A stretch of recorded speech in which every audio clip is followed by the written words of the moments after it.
Good morning बच्चों। अब ये कोरोना का क्राइसिस के बाद नए सेशन के लिए पहली क्लास है और हम लोग नए सेशन के लिए ये क्लास शुरू कर रहे हैं। सो कॉन्ग्रेचुलेशंस, आपको बधाई, आप लोग हमारे साथ हैं। अब इस सेशन को हम लोग आगे बढ़ाएंगे धीरे धीरे। शुरू करने के पहले एक दो बातें जो मुझे आपसे कहनी है।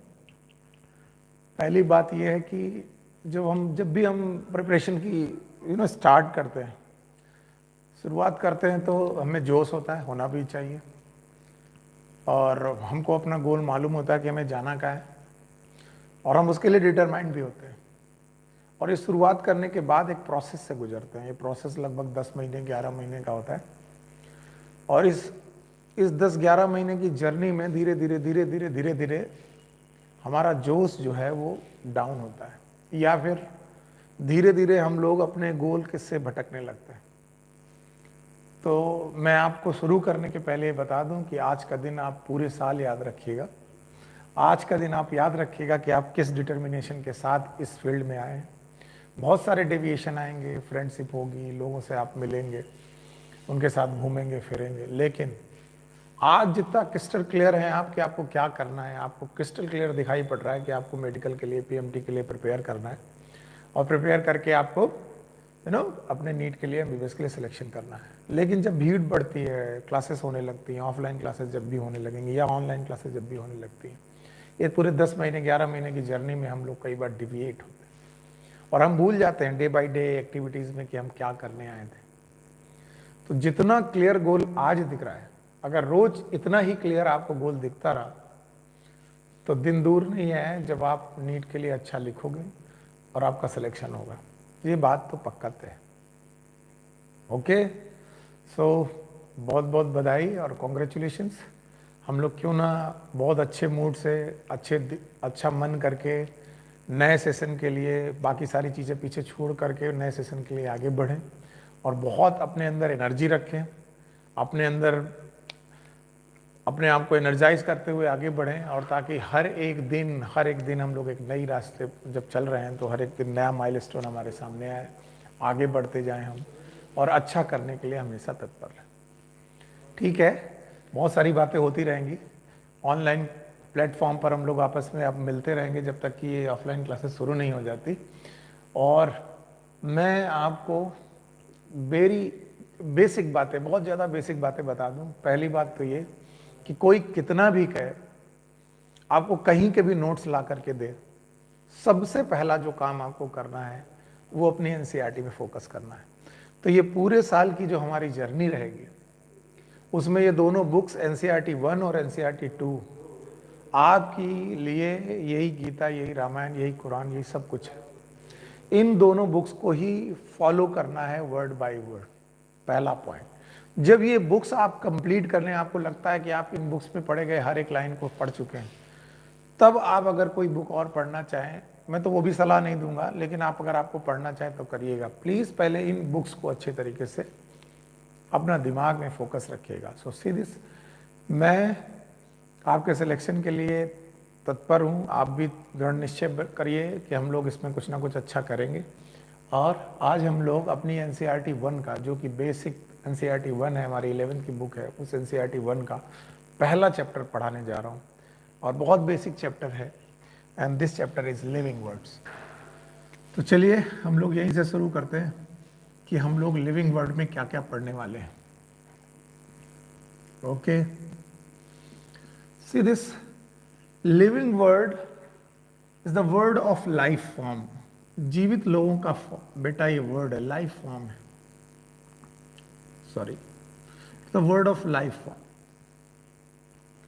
लिविंग बीइंग, इन्हीं को हम लोग लिविंग बीइंग बोलते हैं।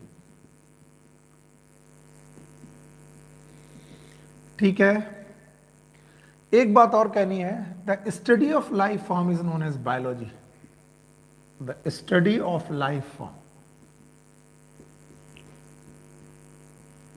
Is known as biology.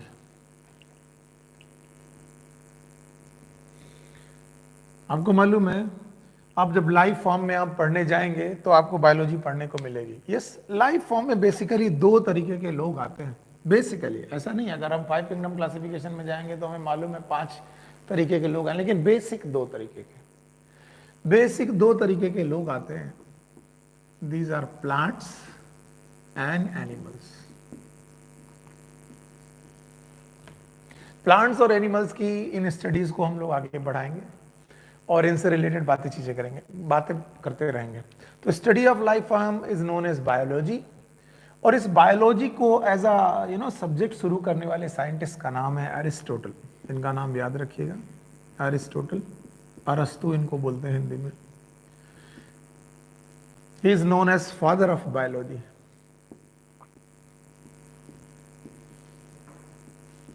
Okay, is known as father of biology.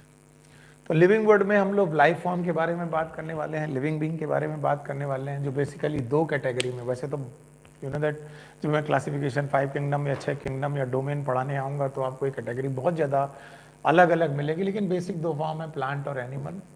और इन्हीं के स्टडी को, इन्हीं के लाइफ फॉर्म की स्टडी को हम लोगों ने बायोलॉजी बोला है। और बायोलॉजी जो साइंस एज ए स्टार्ट की गई है वो अरिस्टोटल के द्वारा, फादर ऑफ बायोलॉजी के द्वारा की गई है। तो बेसिकली प्लांट हम लोग पढ़ेंगे या एनिमल हम लोग पढ़ेंगे, ठीक है। हमारा ये चैप्टर लिविंग वर्ल्ड इस बात से शुरू होता है कि what are the feature of living. तो ये हमारा सबसे पहला टॉपिक है, फीचर्स ऑफ लिविंग। अगर आपसे कोई भी कहे कि लिविंग होना, जिंदा होना मायने क्या है, what is the meaning of living, तो आपको क्या क्या बातें याद रखनी है वो आप मुझे बताएंगे। सिंपल सा क्वेश्चन है, मैं राह चलते किसी भी आदमी से जो साइंस नहीं भी जानता है तो मैं पूछूं life what is the feature of living, तो वो क्या क्या बता सकता है। उनको हम लोग पहले एक बार इनलिस्ट कर लेते हैं, लिस्ट बना लेते हैं। तो जो लिविंग ऑर्गेनिज्म होते हैं वो एक्चुअली ग्रोथ परफॉर्म करते हैं। तो पहले तो पॉइंट बनाते जाएंगे, एनसीईआरटी को देखते जाएंगे और अंडरलाइन करते जाएंगे। एक तो वो ग्रोथ करते हैं, दूसरा लिविंग ऑर्गेनिज्म एक प्रोसेस करते हैं जिसका नाम है रिप्रोडक्शन। याद रखना, पहला ग्रोथ है, दूसरा है रिप्रोडक्शन, तीसरा है बेटा सेंसिटिविटी। जितने भी लिविंग ऑर्गेनिज्म हैं वो अपने आसपास के एनवायरनमेंट के लिए सेंसिटिव है, it is known as sensitivity. चौथा रेस्पॉन्सिवनेस, अगर वो सेंसिटिव हैं तो अपने आसपास होने वाले घटनाक्रम को, जो भी घटनाएं चल रही हैं उनको रेस्पॉन्स करते हैं। सीधे आपके सामने से एक बिजली या लाइट जल रही है तो आप उसके लिए सेंस कर रहे हैं। लाइट का बहुत बड़ा सोर्स आपकी तरफ आ रहा है तो या तो आप उसकी तरफ जाएंगे या उससे दूर हटेंगे या कुछ भी करेंगे, ये आपका रेस्पॉन्सिवनेस है। तो सेंसिटिविटी और रेस्पॉन्सिवनेस को मिलाकर हम बोलते हैं कॉन्शियसनेस।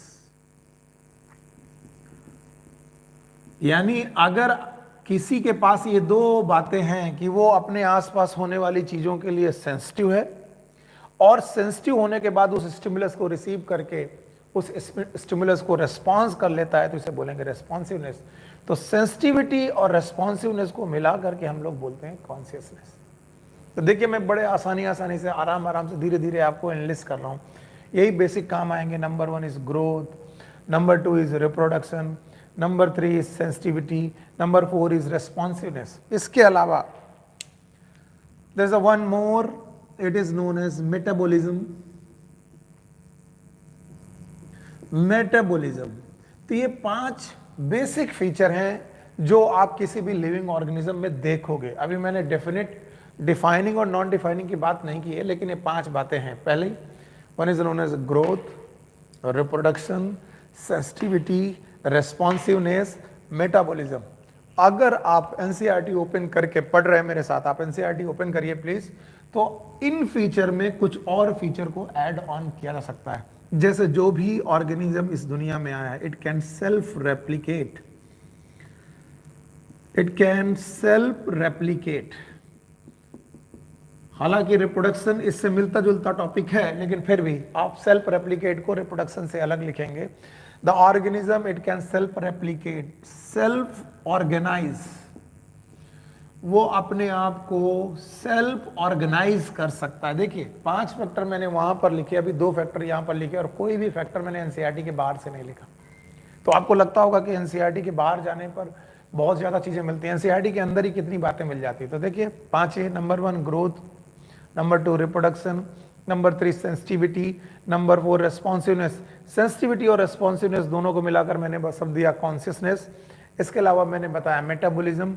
इतने फैक्टर के बाद आपको 2 और फैक्टर देखने पड़ेंगे कि वो लिविंग ऑर्गेनिज्म सेल्फ रेप्लिकेट कर पाता होगा, सेल्फ ऑर्गेनाइज कर पाता होगा अपने आप को। इसके अलावा इसमें इंटरेक्शंस पाए जाएंगे, यानी जो भी ऑर्गेनिज्म होंगे ये इंटरेक्शन कर रहा होगा। ऑल्दो सेंसिटिविटी और रेस्पॉन्सिवनेस में भी इंटरेक्शंस दिख रहे हैं, लेकिन फिर भी इंटरेक्शन सेल टू सेल भी हो सकते हैं, ओके, टिश्यू टू टिश्यू भी हो सकते हैं, बॉडी के अंदर भी हो सकते हैं, सेल के अंदर साइटोप्लाज्म के इंटरेक्शंस हो सकते हैं। So there must be some interactions. इसके अलावा एक और पॉइंट है इमरजेंस, और ये एक बड़ी बढ़िया क्वालिटी है इमरजेंस। इस वाली ये जो इमरजेंस नाम की क्वालिटी है, इसको मैं डिटेल में डिफाइन करने की कोशिश करूंगा आपके सामने। तो देखिए, अगर हम लोग अपने चैप्टर को आसानी से पढ़ने की कोशिश करें और हमें लगे कि पहले पेज में, लिविंग वर्ड के पहले पेज में क्या क्या बातें लिखी हैं, तो अगर आप ये 9 पॉइंट आपके दिमाग में आ जाते हैं, देन यू आर हीरो। देखिए कितना आसान है, बताओ कौन कौन से 9 पॉइंट हैं अगर आप देख रहे हो तो। यस, पहला कौन? यस, पहला ग्रोथ, दूसरा कौन? रिप्रोडक्शन, तीसरा कौन? Sensitivity, number 4 yes responsiveness. Sensitivity और रेस्पॉन्सिवनेस को बोलेंगे क्या? कॉन्शियसनेस। पांचवा कौन? मेटाबॉलिज्म। इसके अलावा कुछ और फीचर हैं, जैसे पांचवी का छठा कौन? Self replication. सातवां कौन? सेल्फ ऑर्गेनाइजेशन, अपने आप को ऑर्गेनाइज करके रखना। आठवां कौन? इंटरेक्शंस। और नौवां कौन? Emergence. You got my point? अब आपके सामने जो भी कुछ बोर्ड में लिखा है, इसको अपने ब्रेन तक पहुंचाने का काम करिए। देखिए हम लोगों ने क्या क्या पढ़ा इस पिछले 5 मिनट के अंदर। चलिए, चैप्टर का नाम है लिविंग वर्ड। लिविंग वर्ड में हम जिन चीजों को बारे में पढ़ने जा रहे हैं उनका नाम है लाइफ फॉर्म। लाइफ फॉर्म का मतलब लिविंग बीइंग। लिविंग बीइंग में 2 तरीके के लोग, या तो प्लांट या तो एनिमल, ठीक है। लाइफ फॉर्म की स्टडी को, study of life form, living being को हम लोग बायोलॉजी के नाम से जानते हैं।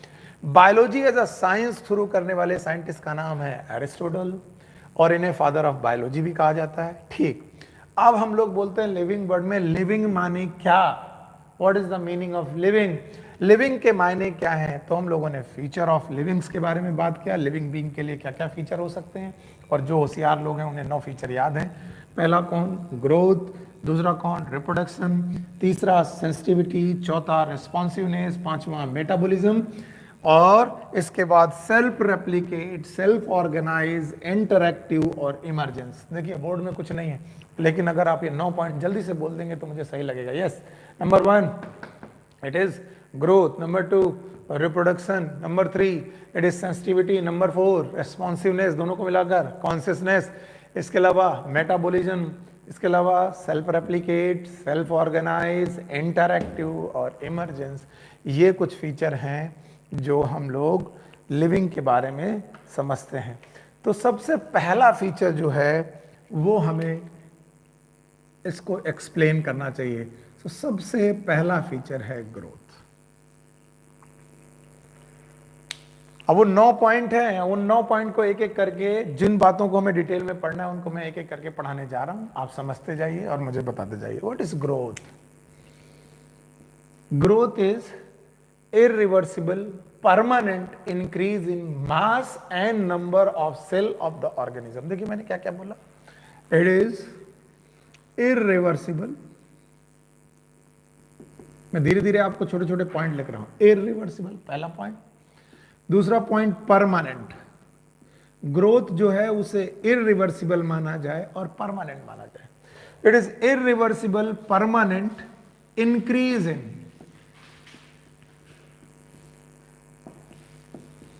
इन किसके में से इंक्रीज होना चाहिए?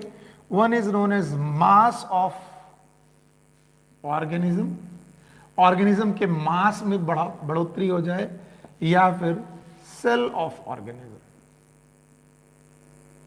ऑर्गेनिज्म की सेल में बढ़ोतरी हो जाए। Okay, so what is growth? Growth is irreversible. देखिए कितने पॉइंट मैंने बोले, पहला पॉइंट है इरिवर्सिबल, दूसरा पॉइंट है परमानेंट। ग्रोथ को इरिवर्सिबल होना चाहिए, परमानेंट होना चाहिए, और ये इंक्रीज होना चाहिए मास ऑफ ऑर्गेनिज्म में और सेल ऑफ ऑर्गेनिज्म में। अगर मेरी बॉडी का मास बढ़ता जा रहा है तो आप आसानी से बोलोगे कि सर आपकी ग्रोथ हो रही, या फिर मेरी बॉडी में सेल का नंबर बढ़ता जा रहा है तो number of cell of increase in number of cell of organism. अगर मेरी बॉडी में सेल का भी नंबर बढ़ता जा रहा तो आप आसानी से बोलते देंगे कि सर आपके ग्रोथ हो रही। इसीलिए मास का बढ़ना और बेटा नंबर ऑफ सेल का बढ़ना, इट इज ट्विन कैरेक्टरिस्टिक, जुड़वा कैरेक्टरिस्टिक है, twin characteristic of living being. ये सारे शब्द एनसीईआरटी से मैंने उठाए हैं। ट्विन कैरेक्टरिस्टिक, दो बातें अगर आपको बताई जाएं जिनकी वजह से ग्रोथ हो रही है तो बताई जाएंगी। वो दो बातें हैं, एक है मास का बढ़ जाना, दूसरी बात है नंबर ऑफ सेल का बढ़ जाना। सो what is growth? irreversible permanent increase in mass of organism and number of cell, it is a twin characteristic। अच्छा, अब यहां पर मैंने बोला irreversible क्यों? What is the meaning of irreversible? क्या आपने स्पंजेस सुने?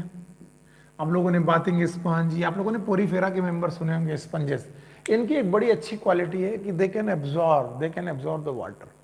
अब कुछ बात स्पंज में आप लोगों ने वाटर डाला, जैसे ही आपने बाथ स्पंज में वाटर डाला, स्पंज अपना वॉल्यूम बढ़ा लेगा, उसका वॉल्यूम इंक्रीज हो जाएगा। ओके, जैसे वॉल्यूम इंक्रीज हो जाएगा लगेगा लोगों को कि मास इंक्रीज हो चुका है, यानी कि भाई स्पंज का मास बढ़ चुका है।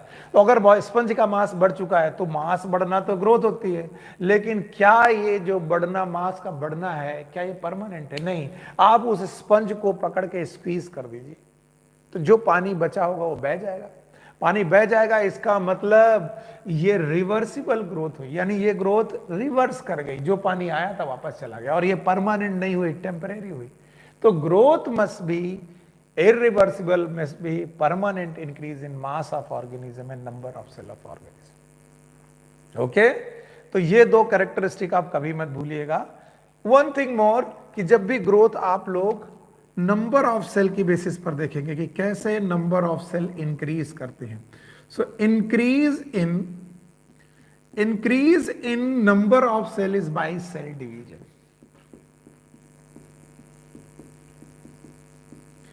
जब भी बेटा इन दो कैरेक्टरिस्टिक में, पहली कैरेक्टरिस्टिक जिसका नाम है मास ऑफ ऑर्गेनिज्म का बढ़ जाना, दूसरी कैरेक्टरिस्टिक जिसका नाम है number of cell of organism का बढ़ जाना ग्रोथ है। तो ये ग्रोथ जब हम देखेंगे बाय इंक्रीज इन सेल, तो सेल को, नंबर को इंक्रीज करने के लिए कौन सा डिवीजन है? That is known as cell division. Cell division में भी बेसिकली जो मेन सेल डिवीजन है, इट इज माइटोसिस। ये माइटोसिस और मियोसिस क्या है, जब मैं आपको सेल चैप्टर पढ़ा रहा हूँ और सेल डिवीजन चैप्टर पढ़ा रहा हूँ तब मैं आपको याद समझाऊंगा। खैर, अभी फिलहाल के लिए आप मान के चलें कि एक कोशिका डिवाइड करती है, उन प्रोसेस का नाम सेल डिवीजन है, और वो दो प्रकार के होते हैं, one is mitosis and meiosis. इतना तो सब लोग जानते हैं। खैर, अब जब कभी भी ऑर्गेनिज्म अपना नंबर ऑफ सेल बढ़ा करके, सेल का नंबर बढ़ाकर ग्रो करने की कोशिश कर रहा है तो क्या कर रहा होगा और कैसे कर रहा होगा, चलिए समझने की कोशिश करते हैं। मैंने पहले ही बोल दिया था, इसको पहले देखते हैं प्लांट में, कि प्लांट में जो ग्रोथ है वो नंबर ऑफ सेल को बढ़ाकर कैसे होती है। एज वी ऑल नो, हम सबको मालूम है, प्लांट की रूट में पाया जाता है एपिकल मेरिस्टेम। आप भूले नहीं हैं तो प्लांट की रूट में एपिकल मेरिस्टेम पाया जाता है। प्लांट के स्टेम में भी बेटा एपिकल मेरिस्टेम पाया जाता है। अगर आप भूले नहीं है तो यहां पर भी एपिकल मेरिस्टेम पाया जाता है, रूट में भी एपिकल मेरिस्टेम पाया जाता है। इवन आपको मालूम है नोड्स के बीच में, जो नोड्स के बीच में यहां पर इंटरकैलरी मेरिस्टेम पाया जाता है।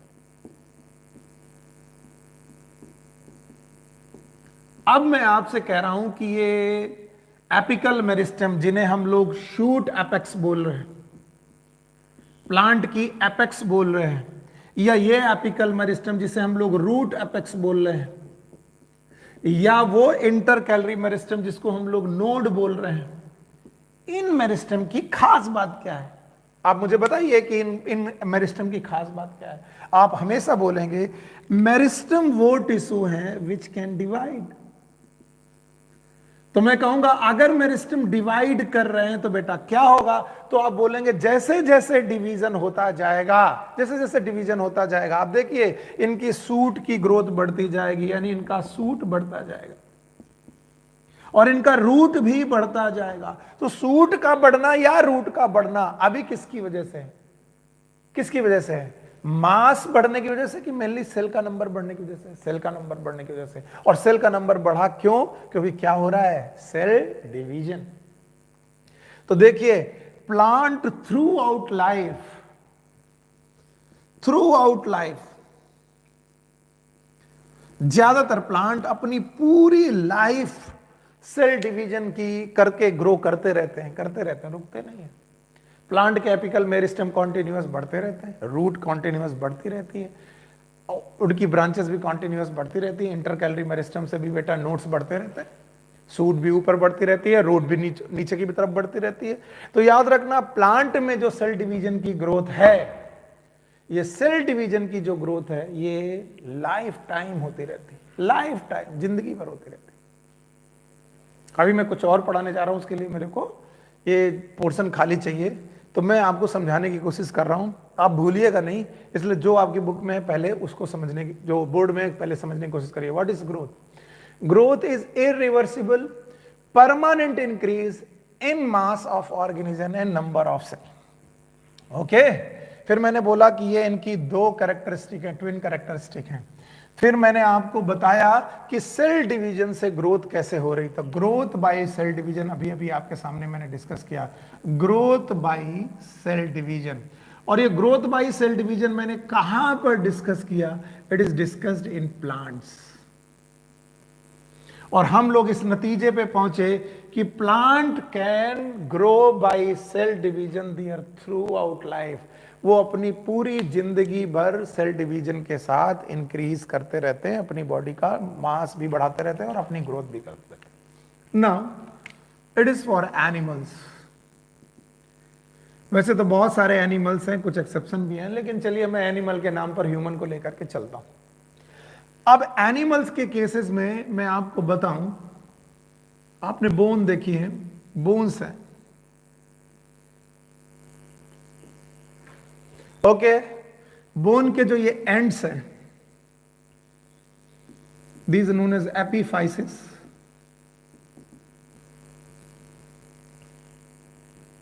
ओके, इन एपीफाइसिस में ऑसिफिकेशन सेंटर है।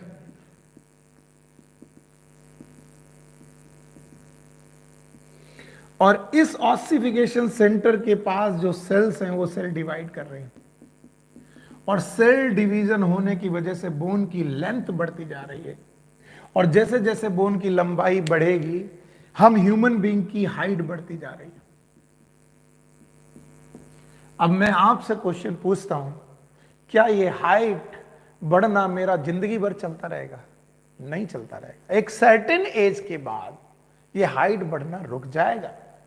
इसका मतलब है सर्टेन एज के बाद ये एपीफाइसिस के जो एंड हैं ये ब्लॉक हो जाएंगे, क्लोज हो जाएंगे। इसका मतलब है सर्टेन एज के बाद जो हमारा सेल डिवीजन वाला ग्रोथ है एनिमल में, वो खत्म हो जाएगा। तो हम कह सकते हैं animal grow by cell division up to certain age. अब दोनों चीजें आपके सामने अगल बगल रखी हुई हैं, दोनों को समझ लीजिए। प्लांट क्या जिंदगी भर अपनी लंबाई, चौड़ाई, ऊंचाई, ब्रांचेस बढ़ाते रहेंगे? यस। हम लोग अपनी जिंदगी भर अपनी लंबाई नहीं बढ़ा सकते। हमारी लंबाई बढ़ती जाएगी अप टू प्यूबर्टी तक, और प्यूबर्टी के कुछ सालों तक, प्यूबर्टी प्लस कुछ ईयर तक, 22 से 25 साल तक कर अंदर आते आते जब आपकी उम्र 25 साल तक आती है, आपके ऑसिफिकेशन सेंटर क्लोज हो जाते हैं, हड्डियों का बढ़ना बंद हो जाता है। हड्डियों का बढ़ना बंद हो जाता है, इसका मतलब आपकी बोन लंबाई में बढ़ना बंद हो गई, लंबाई में बढ़ना बंद हो गई, आप लंबा होना बंद हो गए। आपके हाथ जितना साइज है उतने ही रहेंगे, पैर जितने साइज है उतने ही रहेंगे। तो अब आपकी जो सेल डिवीजन वाली ग्रोथ है वो एक सर्टेन एज तक चली, एक सर्टेन एज के बाद ये सेल डिवीजन वाली ग्रोथ रुक गई। सो यहीं पर खड़े होकर के सोचना है कि plant throughout life cell division करके ग्रो करता है, लेकिन animal grow by cell division up to a certain stage. तब एक क्वेश्चन बड़ा बढ़िया बनता है, तो क्या एनिमल में सर्टेन एज के बाद सेल डिवीजन बंद हो जाता है? नो, आफ्टर सर्टेन एज, कुछ एज के बाद भी, जो एज के बाद है, सेल डिवीजन कंटिन्यू रहता है। इट कंटिन्यूज, ये कंटिन्यू रहता है, बट फॉर रीजनरेशन। ये केवल रीजनरेशन के लिए कंटिन्यू रहता है, यानी पुरानी सेल को रिप्लेस करके नई सेल आती रहती है। जैसे मेरी स्किन, पुरानी स्किन निकलती रहती है, नई स्किन आती रहती है, जैसे मेरे हेयर बढ़ते रहते हैं, पर ये ग्रोथ कैसी है? ये रीजनरेशन वाली ग्रोथ है। तो याद रखना, एनिमल में cell division throughout life हो सकता है, लेकिन सेल डिवीजन से ग्रोथ थ्रू आउट लाइफ नहीं है। फिर सुनिएगा, क्वेश्चन गड़बड़ मत करिएगा। अगर कोई पूछे कि एनिमल में cell division throughout life होता है कि नहीं होता, बिल्कुल होता है। लेकिन कोई पूछे कि क्या एनिमल में सेल डिवीजन करके ग्रोथ थ्रू आउट लाइफ होती है? नहीं, ग्रोथ थ्रू आउट लाइफ नहीं होती सेल डिवीजन से। यस, सेल डिवीजन होता रहता है फॉर रीजनरेशन, बहुत सारे कामों के लिए सेल डिवीजन होता रहता है। सो ये दो बातें थी जो आपको प्लांट में सीखनी चाहिए, चलिए, और एनिमल में सीखनी चाहिए। तो ठीक है, एक बार फिर से इसे रिवाइज करते हैं और आगे बढ़ते हैं कि ग्रोथ की ट्विन कैरेक्टरिस्टिक में एक कैरेक्टरिस्टिक थी नंबर का बढ़ जाना, दूसरी कैरेक्टरिस्टिक थी मास का बढ़ जाना। नंबर बढ़ाने, नंबर ऑफ सेल को बढ़ाने के लिए हमारे पास प्रोसेस है, प्रोसेस का नाम है सेल डिवीजन। सेल डिवीजन जो हम आगे चल के दो तरीके के पढ़ेंगे, एक माइटोसिस और मियोसिस। हम लोगों ने प्लांट में मेरिस्टम पढ़े, एपिकल मेरिस्टम, एपिकल मेरिस्टम में रूट अपेक्स पढ़ा, सूट अपेक्स पढ़ा, इंटरकैलरी मेरिस्टम पढ़े। इंटरकैलरी मेरिस्टम हो या एपिकल मेरिस्टम हो, इनमें सेल डिवीजन हो रहा है और ग्रोथ होती जा रही, तो प्लांट में ग्रोथ थ्रू आउट लाइफ होती जाएगी, कभी रुकने वाली नहीं, अगर प्लांट पेरिनियल है तो। ओके, नाउ एनिमल में भी बेटा सेल डिवीजन की ग्रोथ होती है, लेकिन कुछ एज के बाद सेल डिवीजन तो चलता रहता है, लेकिन सेल डिवीजन से ग्रोथ रुक जाती है। प्यूबर्टी तक आते आते सेल डिवीजन से तो चलता रहेगा, लेकिन सेल डिवीजन से होने वाली ग्रोथ रुक जाएगी। तो याद रखना, सेल डिवीजन से growth up to certain stage तक, उसके बाद बेटा सेल डिवीजन से ग्रोथ ना हो करके रीजनरेशन होता रहता है। That you have to know, और आपको मालूम होना चाहिए। तो देखो, मैंने प्लांट डिस्कस कर लिए, एनिमल डिस्कस कर लिए, इन्हीं के बीच में there are some unicellular organism. कुछ यूनिसेलुलर ऑर्गेनिज्म हैं, क्या वो भी सेल डिवीजन से ग्रो कर सकते हैं? अब आप पूछेंगे कौन कौन यूनिसेलुलर ऑर्गेनिज्म है। चलिए मैं एक एग्जांपल पकड़ लेता हूं, अमीबा। आप दूसरा एक एग्जांपल पकड़ लो, लेट सपोज एक क्लोरेला नाम का एल्गी है। आप तीसरा एग्जाम्पल पकड़ लो, ये एक एनिमल जैसा हो गया, ये एक एल्गी जैसा हो गया। आप तीसरा एग्जाम्पल कोई पकड़ लो, let's suppose it's a bacteria.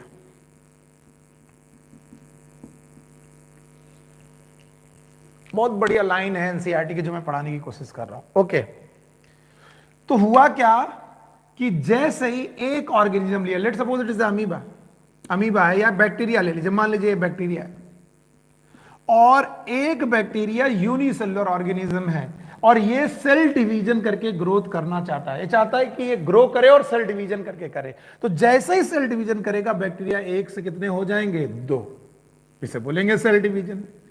अब जैसे ही बेटा सेल डिवीजन हुआ तो ग्रोथ तो हुई, ऐसा हुआ एक सेल से 2 सेल बनी, लेकिन याद रखना ये सेल का एग्जिस्टेंस खत्म हुआ तब ये दोनों सेल बनी।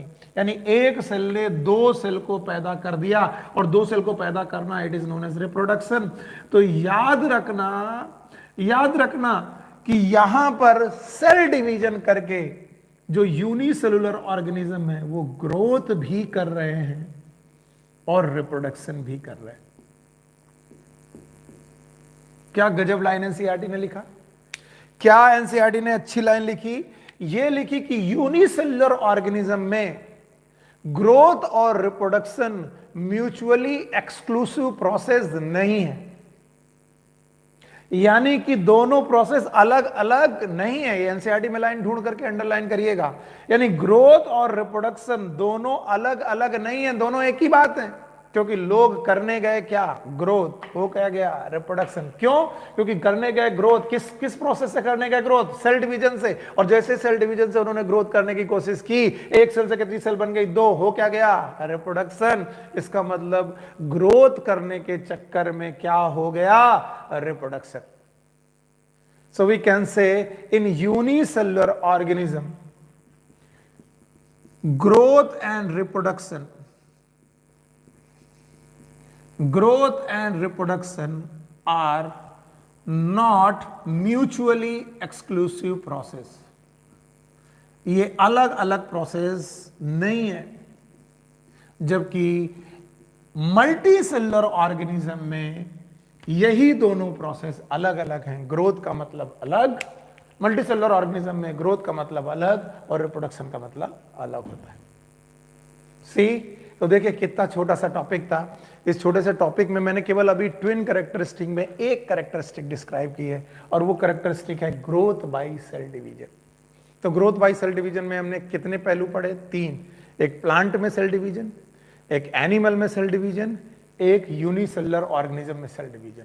और इन तीनों को हमने समझाने की कोशिश की। अब आप इसको समझिए और मुझे बताइए कि क्या क्या हुआ। चलिए, अभी बोर्ड में नहीं है प्लांट। प्लांट में क्या ग्रोथ सेल डिवीजन से होती है? बिल्कुल होती है, यस होती है। लेकिन ये जो ग्रोथ सेल डिवीजन के द्वारा हो रही है, ये कुछ एज तक होती है कि कॉन्टिन्यूअस होल लाइफ? यस, अगर मल्टी सेलुलर ऑर्गेनिज्म है और प्लांट है तो कांटिन्यूअस लाइफ और करता रहेगा। ओके, उसमें एनुअल और बाइनियल प्लांट थोड़े एक्सेप्शन है, बाकी पेरिनियल प्लांट में हमेशा थ्रू आउट लाइफ वो ग्रोथ होती रहती है। एनिमल में सेल डिवीजन से ग्रोथ एक सर्टेन एज तक होती है। तो क्या सेल डिवीजन ही नहीं होता? सेल डिवीजन होता है, लेकिन वो ग्रोथ के लिए नहीं होता, रीजनरेशन के लिए होता है। And now third is unicellular organism. Unicellular organism में अमीबा है, क्लोरेला है, बैक्टीरिया है, इनमें से कोई भी एक पकड़ लीजिए। उसने सेल डिवीजन से ग्रोथ करने की कोशिश की और अपनी एक सेल को डिवाइड करके दो सेल कर बैठा। एक सेल से डिवाइड करके दो सेल कर बैठा, इसका मतलब है उसने बाइनरी फिजन कर दिया। और बाइनरी फिजन जैसा करने पर ये एक रिप्रोडक्शन का तरीका है। इसका मतलब उनको करने गया था ग्रोथ और हो गया reproduction. Okay, now the second type of growth by accumulation. Growth by accumulation. अभी तक था growth by growth by cell division. अब आपके सामने है ग्रोथ बाय एक्यूमुलेशन। होगा क्या? जब भी कोई लिविंग ऑर्गेनिज्म है,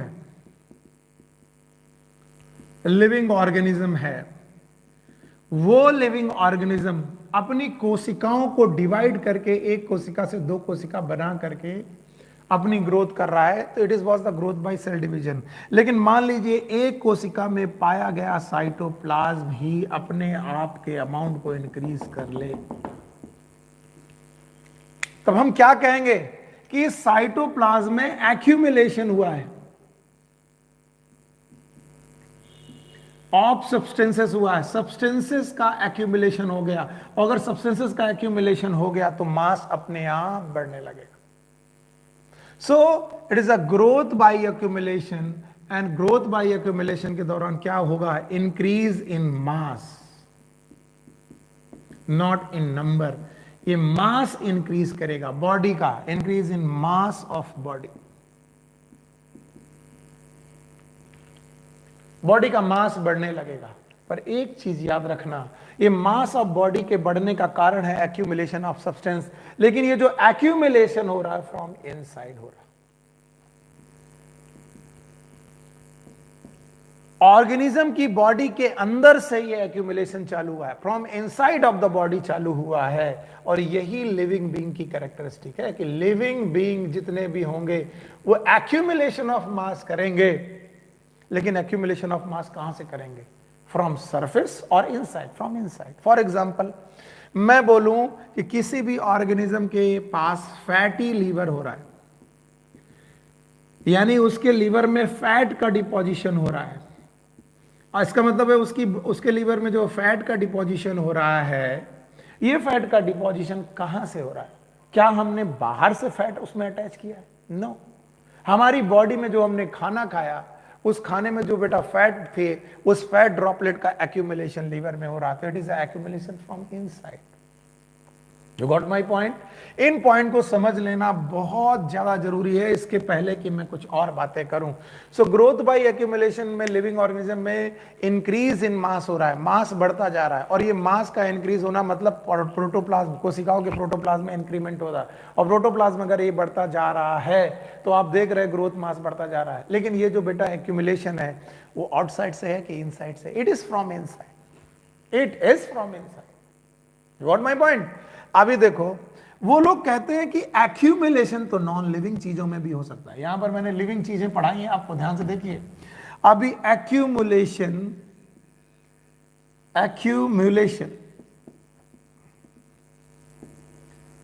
नॉन लिविंग चीजों में भी हो सकता है। कैसे हो सकता है? अब आप देखिए, आपके पास एक माउंटेन है, ये रहा वो माउंटेन। सर्दियों में इस माउंटेन में आइस का डिपोजिशन हो गया, आइस डिपोजिशन हो गया। जैसे इस आइस डिपोजिशन हुआ, इस माउंटेन का मास बढ़ गया। मास बढ़ा due to accumulation of ice, और ये जो आइस का एक्यूमुलेशन हुआ, इट इज फ्रॉम इनसाइड और फ्रॉम आउटसाइड? From outside. लेकिन चूंकि हम ग्रोथ पहले ही बोल चुके हैं, ग्रोथ बाय एक्यूमुलेशन, एक्यूमुलेशन की वजह से भी ग्रोथ हो सकती है, तो भाई हम मानेंगे तो यही कि बेटा ये माउंटेन भी ग्रो कर रहा है, इसकी भी ग्रोथ हो रही। लेकिन अंतर देखिए, जो लिविंग ऑर्गेनिज्म में एक्यूमुलेशन है फ्रॉम इनसाइड है, और जो बेटा नॉन लिविंग या डेड चीजों में या नॉन लिविंग चीजों में एक्यूमुलेशन है वो फ्रॉम आउटसाइड है। तो नो डाउट ये भी मास बढ़ने से बढ़ रहा है, ये भी मास बढ़ने से बढ़ रहा है, लेकिन दोनों के मास बढ़ने में ग्रोथ हो रही है, नो डाउट ग्रोथ हो रही है। लेकिन ये ग्रोथ आपको ध्यान देने वाली है कि एक फ्रॉम इनसाइड और एक और आउटसाइड है। तो भैया growth by accumulation it can be perform by both, by living as well as by non living.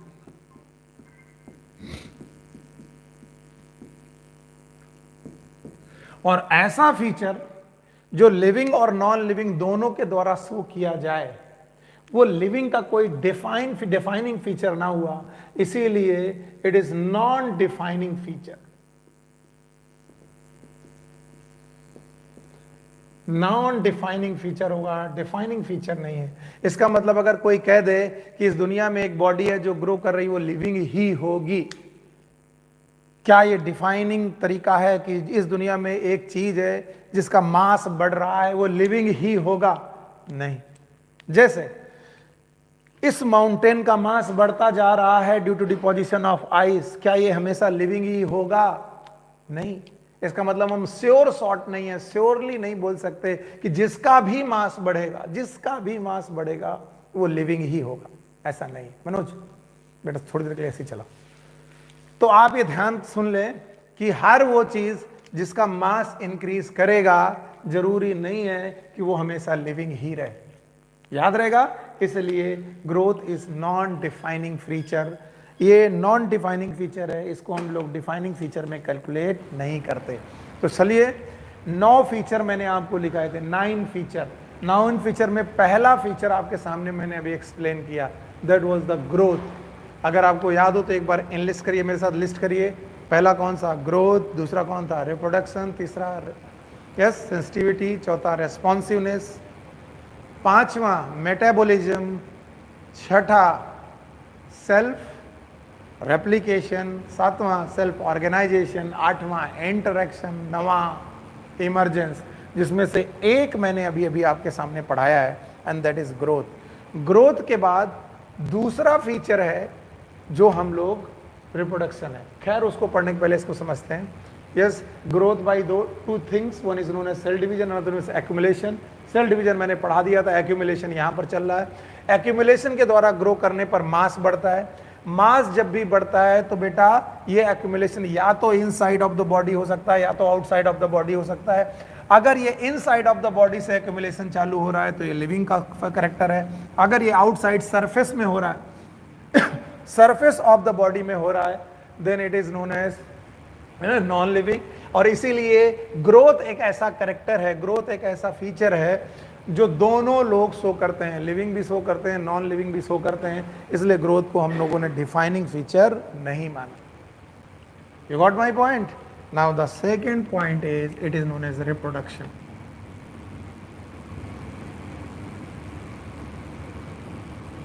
Reproduction,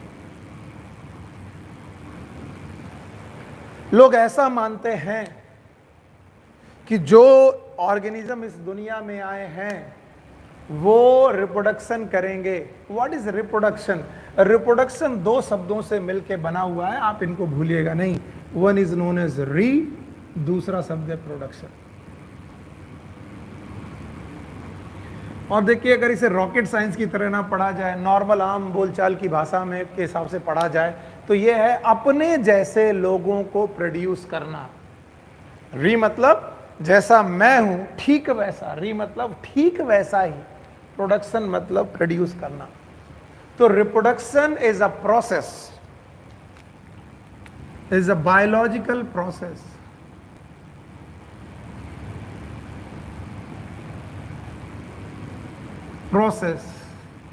in which organism give rise young ones similar to itself।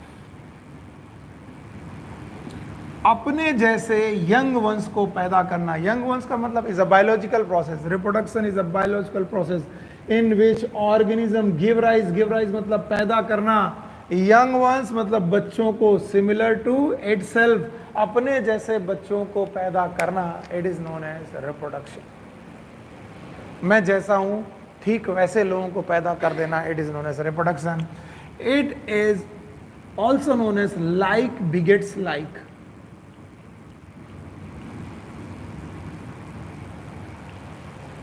अपने जैसे लोगों को इस दुनिया में लाना, it is known as reproduction. खैर, इस रिप्रोडक्शन को डिटेल में और पढ़ेंगे। फिलहाल रिप्रोडक्शन को हम लोग तीन तरीके से पढ़ते हैं। One is known as vegetative reproduction,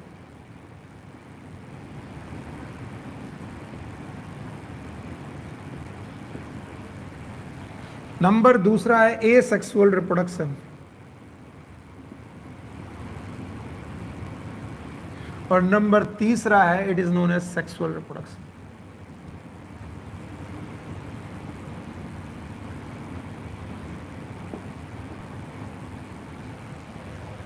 याद रहेगा? तो व्हाट इज बेटा reproduction? Reproduction is a biological process in which organism give rise young one similar to itself. ये री और प्रोडक्शन दो शब्दों से मिलकर बना है। री मतलब अपने जैसे, प्रोडक्शन मतलब लोगों को प्रोड्यूस करना। याद रखना, टोटल रिप्रोडक्शन को हम लोगों ने तीन हिस्सों में बांटा है। Number one is known as vegetative reproduction, number two is known as asexual reproduction, number three is known as sexual reproduction. सबसे पहले vegetative reproduction. What is the meaning of vegetative reproduction? याद रखना, वेजिटेटिव रिप्रोडक्शन को हिंदी में बोलते हैं कायिक प्रजनन।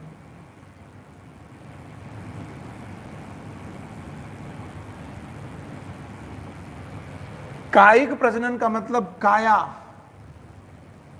काया का मतलब बॉडी, यानी रिप्रोडक्शन के दौरान बॉडी का अपना ही पार्ट्स किसी नए बच्चे को पैदा कर दे, अपने बॉडी का पार्ट ही बेटा नए ऑर्गेनिज्म को पैदा कर दे, then it is known as vegetative reproduction. बहुत सही समझ लेना जरूरी है।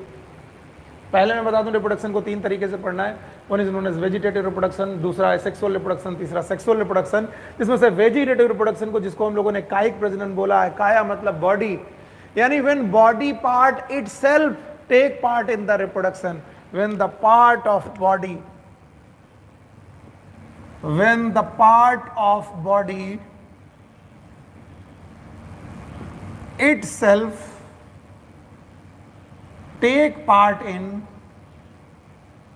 process of reproduction। रिप्रोडक्शन के प्रोसेस में अपने आप को टेक पार्ट करे, बॉडी का पार्ट ही बेटा अपने आप को टेक पार्ट करे, ऐसे रिप्रोडक्शन को हम लोग वेजिटेटिव रिप्रोडक्शन करते हैं। अभी मैंने सेक्सुअल रिप्रोडक्शन के बारे में कुछ भी नहीं बताया, एसेक्सुअल और सेक्सुअल के बारे में कुछ नहीं पढ़ा है, तो ये मैं अभी छोड़ देता हूं, पहले वेजिटेटिव आए। What is vegetative reproduction? It is कायिक प्रजनन, बॉडी का पार्ट ही रिप्रोडक्शन करने में इन्वॉल्व हो जाए, it is known as vegetative reproduction. Hindu mythology में वेजिटेटिव रिप्रोडक्शन के बहुत ज्यादा एग्जाम्पल मिलते हैं, और ये मजाक की बात नहीं, मैं आपको कुछ चीजें समझाने की कोशिश करता हूं मजाकिया अंदाज में, लेकिन ये मजाक है नहीं। क्या कि मान लीजिए मेरा अंगूठा मेरी बॉडी का पार्ट है, और मैं इस अंगूठे को काट के नीचे फेंक दूं, और जहां पर ये अंगूठा गिरे वहां पर नए सर पैदा हो जाए, नए सर, मेरे जैसा ऑर्गेनिज्म पैदा हो जाए, तो बताओ मैंने एक दूसरे ऑर्गेनिज्म को पैदा किया, लेकिन अपने बॉडी पार्ट से ही पैदा किया। इसका मतलब ये रिप्रोडक्शन कैसा हुआ? Vegetative reproduction. हमारी हिंदू माइथोलॉजी में रक्त बीज नाम के एक राक्षस का वर्णन है कि रक्त की बूंदें जहां गिरती थी वहां पर नया रक्त बीज पैदा हो जाता था। It is a type of vegetative reproduction. मजाकिया अंदाज में पढ़ाया जरूर जा रहा है, लेकिन ये बातें कि ये रिप्रोडक्शन, उन रिप्रोडक्शन को हम लोग वेजिटेटिव रिप्रोडक्शन करते हैं जिनमें body part itself take part in reproduction. Yes, और बेटा बॉडी पार्ट अगर रिप्रोडक्शन करने लगे तो वो तीन तरीके से वेजिटेटिव रिप्रोडक्शन पर परफॉर्म कर सकता है। One is known as fragmentation,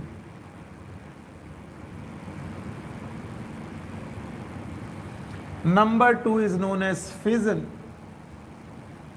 number 3 is known as budding,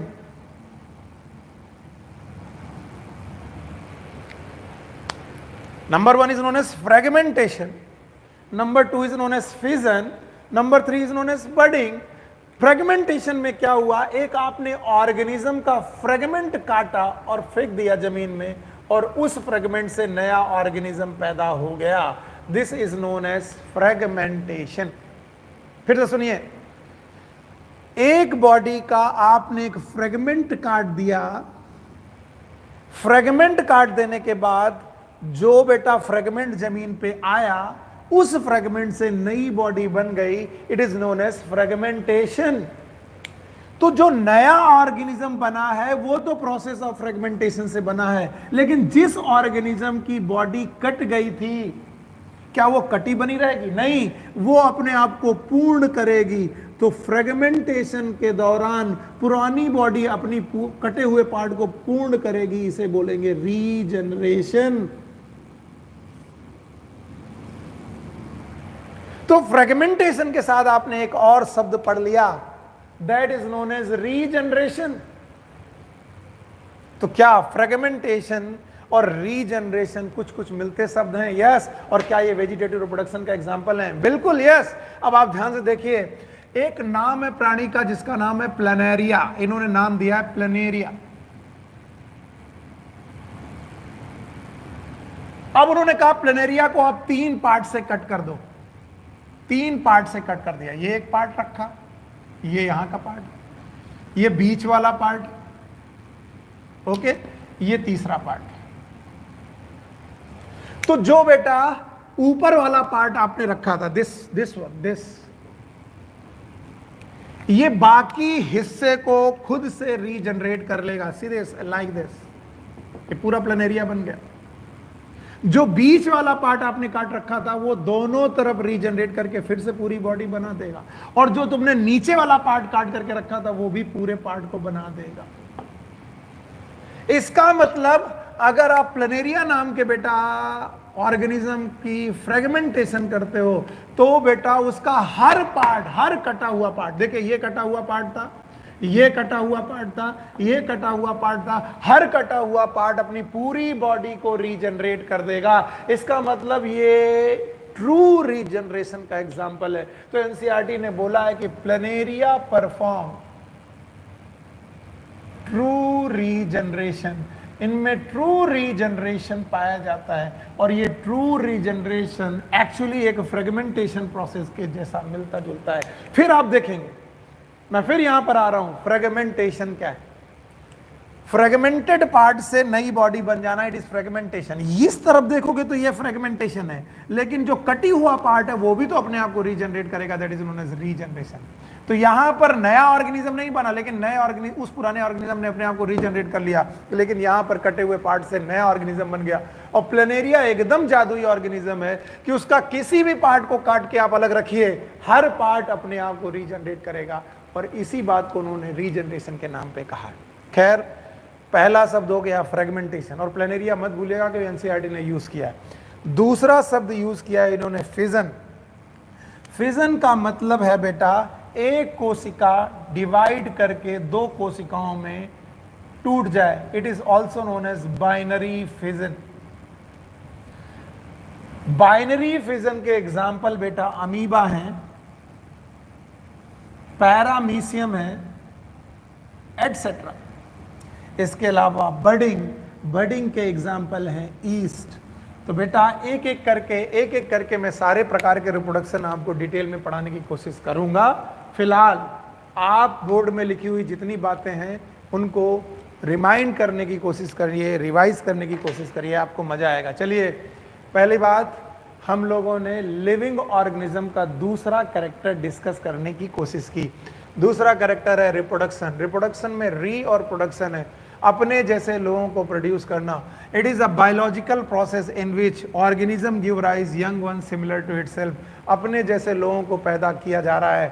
total 3 प्रकार का बेटा एक्सप्लेनेशन है रिप्रोडक्शन का। पहला एक्सप्लेनेशन है वेजिटेटिव रिप्रोडक्शन, दूसरा है बेटा एसेक्सुअल रिप्रोडक्शन, तीसरा सेक्सुअल रिप्रोडक्शन। अभी तक के लेक्चर में मैंने केवल वेजिटेटिव पढ़ाया है, एसेक्सुअल नहीं पढ़ाया, सेक्सुअल नहीं पढ़ाया। बेटा वेजिटेटिव रिप्रोडक्शन, जिसका हम लोग कायिक प्रजनन बोलते हैं, when the body part itself involve in the reproduction, it is known as vegetative reproduction. 3 तरीके से पार्ट बताए मैंने। वन इज फ्रेगमेंटेशन, दूसरा फ्यूजन, तीसरा बडिंग। फ्रेगमेंटेशन के दौरान मैंने एक छोटा सा शब्द आपको पढ़ाया रीजनरेशन, और रीजनरेशन से जुड़ी हुई एक बात बताई जिसका नाम है प्लेनेरिया। प्लेनेरिया से जुड़ी हुई ये बात बेटा किस तरीके से हम लोगों ने आगे आपको समझाने की कोशिश की। तो देखिए, प्लेनेरिया से जुड़ी हुई बात आपकी बुक में दी गई थी, वो मैंने आपको पढ़ाई। इसके बाद का जो रिप्रोडक्शन है, it is known as asexual reproduction. और फिर दूसरा पार्ट है सेक्सुअल रिप्रोडक्शन।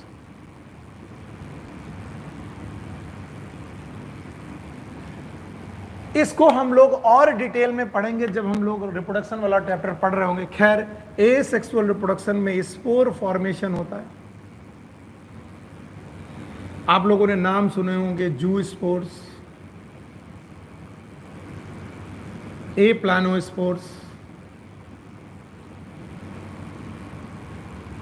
इसके अलावा आपने कोनिडिया का नाम सुना होगा, कोनिडिया फॉर्मेशन।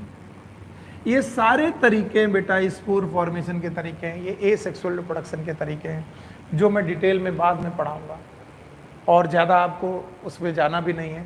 अब आप अगर इनके एग्जाम्पल पढ़ने की कोशिश करें तो जू स्पोर फॉर्मेशन में एल्गी आएंगे, ओके, फंजाई आएंगे, और एल्गी और फंजाई कैसे स्पोर बनाएंगे वो धीरे धीरे मैं पढ़ाऊंगा।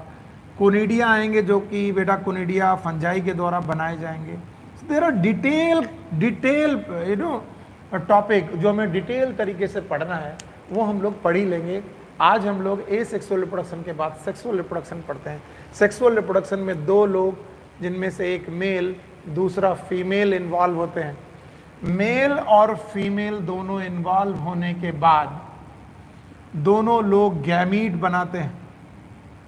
मेल गैमीट बनाएंगे और फीमेल गैमीट बनाएंगे। मेल और फीमेल गैमीट बन जाने के बाद इन दोनों गैमीट का फ्यूजन होगा, that is known as fertilization. Fertilization के बाद जाइगोट बनेगा, और जाइगोट से फिर बेटा ऑर्गेनिज्म बनेगा। तो वो ऑर्गेनिज्म जिनमें 2 लोग इन्वॉल्व हो, बाई पेरेंटल हो। बाई पेरेंटल का मतलब 2 इन्वॉल्व हो, एक मेल और एक फीमेल, और मेल और फीमेल इन्वॉल्व होकर के गैमीट का फॉर्मेशन करे। पॉइंट देखते जाइएगा, पहला पॉइंट बाई पेरेंटल, दूसरा गैमीट फॉर्मेशन करते जाएं, दूसरा पॉइंट, तीसरा गैमीट फॉर्मेशन के बाद उनका फर्टिलाइजेशन हो। तो याद रखना, सेक्सुअल रिप्रोडक्शन बाई पेरेंटल है जिसमें गैमीट फॉर्मेशन होता है और फर्टिलाइजेशन होता है, ऐसे रिप्रोडक्शन को हम लोग सेक्सुअल रिप्रोडक्शन बोलते हैं।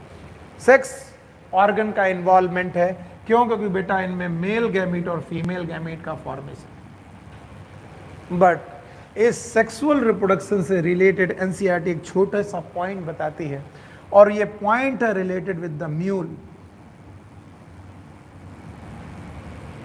म्यूल एक प्रोजनी है, एक बच्चा है जो हॉर्स और डंकी के कॉम्बिनेशन, हॉर्स और डंकी आपस में बेटा मेटिंग कर लें तो उनकी कॉम्बिनेशन से पैदा होने वाला एक प्राणी है mule. No doubt mule is a living organism, mule एक लिविंग ऑर्गेनिज्म है, लेकिन ये इट कैन नॉट रिप्रोड्यूस, ये रिप्रोड्यूस नहीं कर सकता। क्यों रिप्रोड्यूस नहीं कर सकता? क्योंकि ये एक स्टेराइल प्राणी है, ये फर्टाइल प्राणी नहीं है, स्टेराइल प्राणी है।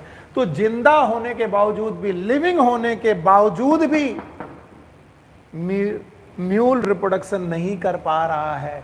इसका मतलब रिप्रोडक्शन करना ही लिविंग होने की गारंटी ऐसा नहीं है। देखिए, म्यूल